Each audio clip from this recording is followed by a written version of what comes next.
Class 12th का chemistry और short question answer chemical kinetics chapter का है। केमिकल काइनेटिक्स चैप्टर केमिस्ट्री का है, क्लास 12th का है और ये शॉर्ट क्वेश्चन आंसर है। और इसमें बताया गया पहला प्रश्न है, अभिक्रिया की दर को परिभाषित करें, यानी कि रेट ऑफ रिएक्शन, यानी कि अभिक्रिया की दर को परिभाषा देना, उसका परिभाषा करना। सबसे पहले वैसे जैसे कि कोई भी रिएक्शन से पहले रिएक्टेंट से बनता है प्रोडक्ट।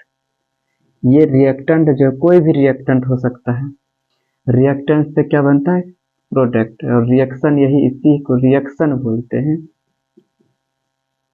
और यहाँ जो लिखा है कि इकाई समय, इकाई समय का मतलब होता है कि कोई इकाई यूनिट समय हो, यूनिट टाइम हो, यूनिट टाइम के लिए अगर यूनिट टाइम में रिएक्टेंट या प्रोडक्ट, रिएक्टेंट का मतलब होता है अभिकारक और प्रोडक्ट का मतलब होता है प्रतिफल, यानी कि अभिकारक और प्रतिफल के कंसंट्रेशन, यानी कि कंसंट्रेशन का मतलब सांद्रण में हुए चेंज मतलब परिवर्तन को रिएक्शन यानी कि अभिक्रिया की दर या वेग कहते हैं। वेग भी इसे कहते हैं, रेट ऑफ रिएक्शन, इसको बोलते हैं रेट ऑफ रिएक्शन, यानी कि अभिक्रिया की दर, अभिक्रिया की दर या वेग भी इसी को बोलते हैं। ये जो है कहता है कि ये जो रिएक्टेंट रहेगा और प्रोडक्ट जो रहेगा इसमें परिवर्तन होगा, यानी कि रिएक्टेंट कुछ तो लिया होगा, कुछ अगर रिएक्टेंट है तो उसको अगर मान लो कि बेस रिएक्टेंट है तो इसमें जो चेंजिंग होगा ये घटेगा, हमेशा ये घटेगा तो इधर वाला जो होगा बढ़ेगा। अगर मान लो इधर से धीरे धीरे इधर बढ़ेगा तो इधर घटते जाएगा, इधर बढ़ते जाएगा धीरे धीरे। यही जो है यही इसमें डिफिनेशन में लिखा हुआ है। कैसा समय होना चाहिए, इकाई समय में यानी यूनिट टाइम में रिएक्टेंट या प्रोडक्ट के सांद्रण में कंसंट्रेशन में हुए परिवर्तन को अभिक्रिया की दर या वेग कहते हैं। अभिक्रिया की दर को यानी वेग को एक ही को कहते हैं। और इसके बाद जो है अभिक्रिया की दर या वेग हमेशा धनात्मक होता है। अभिक्रिया की दर हमेशा कैसा होता है, पॉजिटिव होता है, नहीं धनात्मक होता है, याद रखना। ये ऑब्जेक्टिव में भी पूछा जाता है, इसीलिए ध्यान देना है कि अभिक्रिया की दर कैसा होता है, धनात्मक होता है। और दूसरा स्टार पॉइंट है, जैसे जैसे रिएक्शन आगे बढ़ता है, रिएक्शन जब जैसे जैसे कराया जाता है, आगे बढ़ाया जाता है, रिएक्टेंट का सांद्रण क्या हो, घटेगा। इधर वाला जो होगा वो घटेगा और इधर वाला जब घटेगा तो इधर वाला बढ़ेगा। जैसे मान लेते हैं कि ये जो है खाना रखा हुआ है थाली में, अब यहाँ से अगर एक खाना खाएंगे तो पेट में खाना बढ़ेगा, लेकिन थाली में तो खाना घटते जाएगा। रिएक्टेंट घटेगा तो प्रोडक्ट बढ़ेगा। इसी प्रकार यहाँ बताया जैसे जैसे रिएक्शन आगे बढ़ता है तो रिएक्टेंट का कंसंट्रेशन घटता है, रिएक्टेंट का सांद्रण घटता है और इसलिए रिएक्टेंट के रूप में अभिक्रिया की दर ऋणात्मक होती है। यानी कि ऋणात्मक कौन तो माइनस में होगा, नहीं घटेगा तो वास्तविक में माइनस में नहीं, घटेगा तो इसको घटाव के रूप में लिख सकते हैं। यानी कि जैसे जैसे रिएक्टेंट की दर घटेगा, रिएक्शन आगे जब बढ़ेगा तो इसका दर घटेगा तो ये प्रोडक्ट बढ़ेगा, तो ये घटेगा तो इसलिए इसको ऋणात्मक के तौर पर सूचित करेंगे। इसका आगे सूत्र भी बताएंगे। इसका मतलब है कि जैसे जैसे रिएक्शन आगे बढ़ेगा तो रिएक्टेंट का कंसंट्रेशन घटता है और इस कारण से हम कहेंगे कि रिएक्टेंट के रूप में अभिक्रिया की दर कैसा होगा, ऋणात्मक होगा।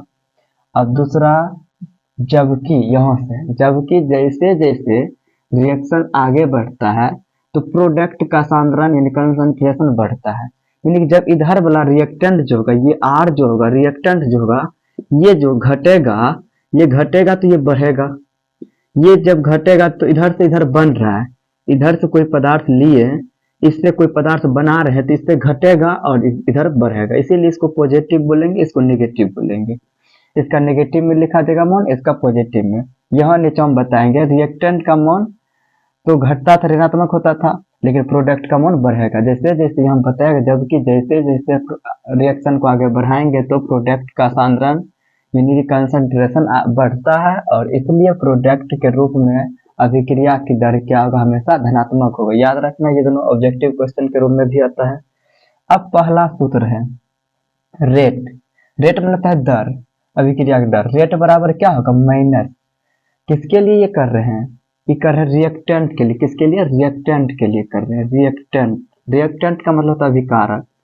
रिएक्टेंट, रिएक्टेंट का मतलब अभिकारक। अभिकारक, अभिकारक के लिए जो है जो सूत्र होगा, अभिकारक के लिए जो सूत्र होगा उसके लिए बताया गया है। रेट जो है, रेट का सूत्र क्या होगा, minus change in concentration of reactant. Change in concentration of reactant, इसका मतलब होता है रिएक्टेंट के सांद्रण में परिवर्तन। क्या, रिएक्टेंट के सांद्रण में परिवर्तन। और change in concentration of time, यानी कि समय में परिवर्तन। इसका मतलब है कि कंसन यानी किसमें बदलाव आएगा, इसका हम डिफिनेशन पहले ही जान चुके। प्रोडक्ट या रिएक्टेंट के कंसंट्रेशन में हुए परिवर्तन को अभिक्रिया दर कहते हैं। इसका मतलब रेट किसको कहेंगे, change in concentration of reactant by change time of, ऐसे भी बोल सकते हैं change in concentration of time, यानी कि रिएक्टेंट अभिकारक के सांद्रण में परिवर्तन और समय में परिवर्तन को क्या बोलेंगे, रेट कहेंगे। और इसको ऐसे भी लिख, जहां वेयर मतलब जहां, चेंज, चेंज का मतलब क्या था, डेल्टा। चेंज को डेल्टा से सूचित किया जाता है, त्रिभुज आकार का जो होता है डेल्टा। इसको चेंज से, चेंज का मतलब बदलाव, परिवर्तन, इसको इससे सूचित किया जाता है, याद रखना। और कंसंट्रेशन का चिन्ह ये डब्बा ये होता है, ये चिन्ह होता है। उसी प्रकार यहाँ जो लिखा हुआ है इसी को हम ऐसे भी लिख सकते हैं, आगे हम बताएंगे। पहले रेट अगर कहा जाए प्रोडक्ट के लिए था, रिएक्टेंट के लिए, प्रोडक्ट के लिए कहा जाए तो plus change in concentration of product, change in concentration of product by time, यानी कि किसमें परिवर्तन, प्रतिफल के सांद्रण में परिवर्तन बटे समय। तो अब ये दोनों रेट जो है, पहले अभिकारक के लिए अगर चेंज के जगह पर क्या लिखेंगे, डेल्टा, और कंसंट्रेशन के जगह पर उसका चिन्ह लगाएंगे, दो ब्रैकेट का चिन्ह, बल्कि ब्रैकेट का चिन्ह लगा देंगे, और रिएक्टेंट को सूचित करते आर से। तो इसका मतलब हो जाएगा, इसी को एक आई को हम यहाँ लेकर आए हैं यहाँ। तो जब हम यहाँ change in concentration of product, change in concentration of reactant जो हम है, रिएक्टेंट को हम सूचित किससे करेंगे, आर से, याद रखना है। और यहाँ डेल्टा, चेंज का मतलब क्या, डेल्टा, चेंज का जगह पर हम क्या लिख सकते हैं, डेल्टा। और कंसंट्रेशन के जगह पर क्या लिखेंगे, ये चिन्ह, किसमें चेंज कर रहा है, रिएक्टेंट में। रिएक्टेंट को किससे सूचित करता है, आर से। इसी को हम बोल सकते हैं चेंज ऑफ, इसको बोल सकते हैं change in concentration of reactant. और इसी को, रिएक्टेंट को ही हम आर से सूचित करते हैं, इसी को हम क्या बोलते हैं, चेंज इन, इसको बोलेंगे change in concentration of, change in concentration of reactant बटे चेंज ऑफ टाइम, जो परिवर्तन हुआ इसमें। तो यदि delta concentration of R by delta T किसमें आना चाहिए, माइनस में आएगा। ये सूत्र किसका है, रिएक्टेंट का माइनस में आएगा, और प्रोडक्ट का देखो सेम प्रोडक्ट का वही रहेगा, सिर्फ रिएक्टेंट के जगह प्रोडक्ट आ जाएगा। प्रोडक्ट को हम पी से सूचित करते हैं, प्रोडक्ट को पी से सूचित करते हैं। अब इसको लिखेंगे रेट बराबर प्लस, यहाँ बोलेंगे क्या, यही सेम बोलेंगे, change in concentration of product bye delta T, यानी किसी को हम बोल सकते हैं delta P, delta concentration of P बटे डेल्टा टी। ये है प्रोडक्ट का सूत्र, यानी कि इधर वाला का सूत्र। जैसे ये आर है, रिएक्टेंट से जो प्रोडक्ट बना, इसके लिए बढ़ेगा तो प्लस में, और इसके लिए माइनस में, यानी कि इसका रिएक्टेंट का जो सूत्र होगा माइनस में यहाँ है, और जो प्रोडक्ट का सूत्र होगा प्लस में है। ये था, ये शॉर्ट क्वेश्चन है पहला। और दूसरा क्वेश्चन जो है, कहता अभिक्रिया की दर या वेग को प्रभावित करने वाले किन्हीं